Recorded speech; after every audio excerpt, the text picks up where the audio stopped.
you have one question? Okay, there you go. You're like extra coding. Good afternoon. My name is Blake Alberts, and it's my honor to introduce our preliminary design review presentation here today of the Aeacus project. The Aeacus project is WPI's ant robot MQP, and here today we're going to be presenting our initial designs as a kind of a presentation tour, so that you'll be able to see some of our beginning design considerations as well as our final goals and on what path we are towards finishing those goals. Our group consists of our two advisors. We have Dr. Stephen Essinger of the Mechanical Engineering Department and Dr. William Michelson of the Electrical Engineering Department, who have both been very generous with their time for us, so we thank them for that. Myself, Blake Alberts of the Electrical and Computer Engineering Department, Neil Anderson of the Mechanical Engineering Department, and Dan Pretorius and Colin Roddy, both who are double majors, Robotics Engineering and Mechanical Engineering. That's the group, that is the team that consists of the Aeacus project group.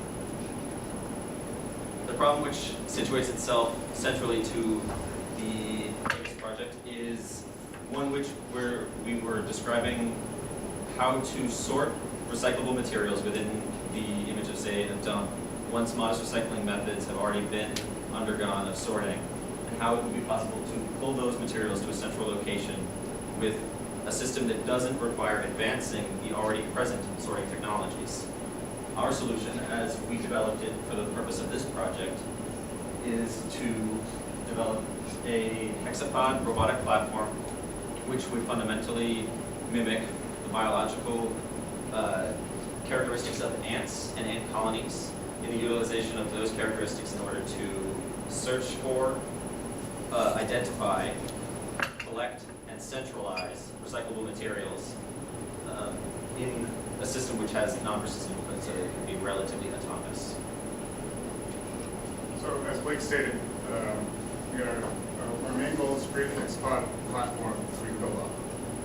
The main aspects of this platform are to have intelligent and independent movement, meaning it moves autonomously on its own, for it to be able to lift and transport objects of a sizable weight, for it to work individually, but also in a network, it's source of communication, and what is of a hive swarm mentality, and a charging platform for it to charge on so you can see continuous operation without any human interaction.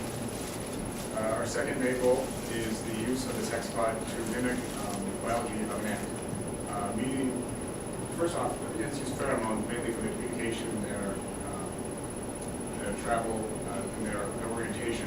We are attempting to mimic this system of our own. We are also interested in their cooperative lifting capabilities. Like you saw in cartoons back in the day, where the ants would come pick up the lunchbox and run off with it. Something similar, not quite a lunchbox, but you get the idea. We also want object identification, and ants can realize what they're picking up. Obviously, they just pick everything, we'll be able to as well. We'll be able to find our goal items, meaning recyclable materials, and act in a swarm, so they can communicate and they know what each other is doing. So, the name, as many of you have asked, what's Aeacus? Aeacus was the son of Zeus, who was put on an island, rule over an island. A pandemic then wiped out the inhabitants of said island. So Aeacus begged Zeus for more subjects to rule over, and in doing so, Zeus turned all the ants into people. It's slightly different from what you have on your sheets there. Our initial interpretation of the story was a little you may ask why ants. When looking at ants, they're very stable. They're six-legged rodent. They use a tripod gait, so also 3 legs are on the ground at one time. And so if you think about a tripod can stand on its own, so let's say if the leg fails, whatever they're going to walk, it's stable. They have complex task execution via simple commands. Basically, look at an ant, how simple it is, but look at what the complex tasks and the ants can build. They're extremely efficient in a network. Individually, they aren't quite so impressive, but as a swarm, they can do immense things. And they're naturally talented at going out, finding something, and bringing it back. That's what they do. Below here is an example of how they find the quickest path to a route or to a location. Basically, in the beginning, ant of the ants will go left and go right. Over time, the shortest path will occur more pheromones as they walk, so the concentration of pheromones will increase in that larger path, therefore attracting more and more and more ants until eventually 100% of the ants will be traveling down the right path. Again, more as to what we did in background research. We need to know their physiology first off, to know how we design them, what they look like, general design specs. The communication as to how they communicate with each other, but also how they communicate with themselves, if they know where they are. Their networking, how the hive mentality or the swarm mentality works throughout them, if they have central hive queen or that nature. Public learning, how in a group they can learn how one thing is, let's say, dangerous. For example, if an ant is crushed, it secretes a pheromone that warns off other ants. But if it's a high concentration, they go to a time frenzy and just attack anything that's not an ant. Auditory recognition, how they depict what they're picking up, and navigation, basically how they travel with their world. The picture here on the right is an example of an ant. So going from N to F, this direct line is an ant trying to find its way there. As you can see, very sporadic, very there's no rhyme or reason to it. But the thing is, it has a what we call a home vector. So as you can see on its way back, it's almost a straight path, straight back to F. And once that's created, that path from N to F is almost straight. Some of the design specs, X-Squad robot, so yeah, about 3 to 5 pounds versus 3,000 of a gram, with a camera and a half. With the capacity of 2 times its body weight, that's less than actually can do about 10 to 12 times the body weight, depending on what species we're looking at. But we figured within our design constraints, 2 would be sufficient. Operational life is 30 to 45 minutes. Body size is 10 to 13 inches, which is roughly 52 times the size of the balloon. Walking speed of 2 times the body length, which is comparable to the 12 times the body length. Even though it's a factor of magnitude less than an actual land, but we still feel the 2 feet per second is rather quick. And then basic swarm capabilities, like I said before, and the ant hill, which is the internal station. So here you can see current rendering of our robot. It was designed mainly with modularity in mind, so that a part can break, be replaced, without having to take apart the entire robot. Here you can see an assembly. The leg, the tail, and the neck are all attached by a few screw holes, so that a part can be replaced easily or changed without having to change the entire robot. It currently weighs approximately 5 pounds, with a length of 15 inches, a wingspan of 10 inches, and a normal walking height of 3 inches. The earlier iteration was a bit smaller. It's changed a bit since then. Our initial design used 2 pulleys that control the lower portion of the leg, as seen in black, and the upper portion of the leg, which is seen in red, and then a direct drive motor, which would power the purple shoulder mounts. It was primarily planning on using acrylic and small aluminum parts, but since then we've gotten a little bit larger, mainly because the motors, neck design, tail design have bumped up the overall size to 15 inches.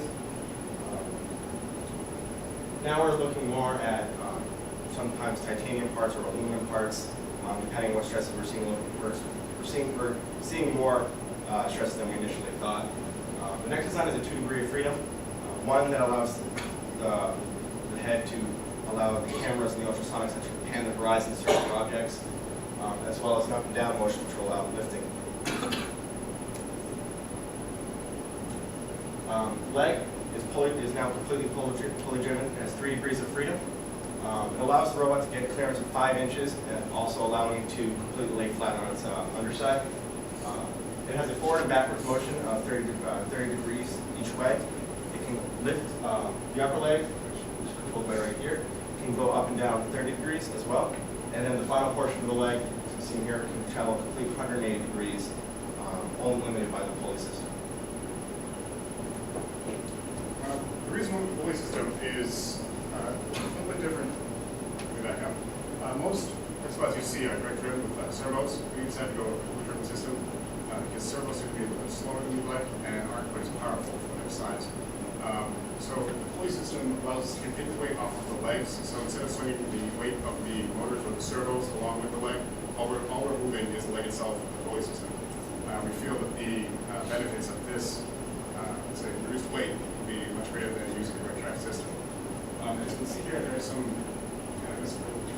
structure, we call them our magic tubes. Basically, there we get our cables from the pulleys in the back that are attached to motors through this block, and we keep them in tangent with the pulleys you see here.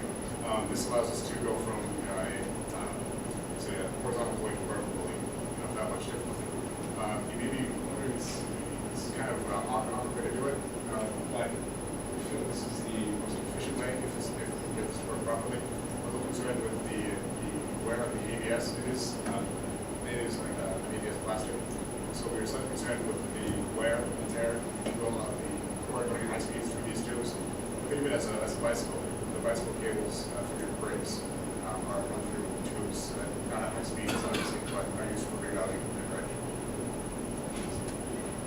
This is an image of the tail. Basically, the tail is designed almost entirely around the batteries. There's going to be a battery pack. You're using 6 batteries for getting to air.